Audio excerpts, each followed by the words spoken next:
തന്റെ വിശുദ്ധ ശ്ലീഹന്മാർക്ക് കൊടുത്തു. വാങ്ങി ഭക്ഷിപ്പീൻ, ഇത് നിങ്ങൾക്ക് വേണ്ടി നൽകുന്ന എന്റെ ശരീരം. ഇതിന്റെ ഓർമ്മയ്ക്കായി ചെയ്യുവീൻ എന്നരുളി ചെയ്തു.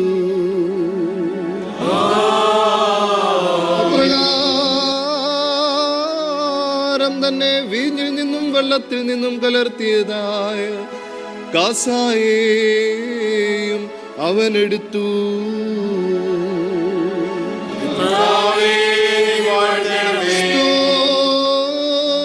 സ്തോത്രം ചെയ്ത് വാഴ്ത്തി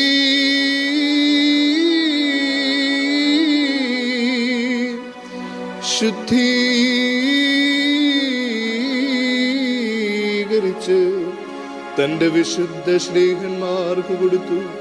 എല്ലാവരും ഇതിൽ നിന്ന് കുടിപ്പീൻ, ഇത് അനേകർക്കു വേണ്ടി പാപമോചനം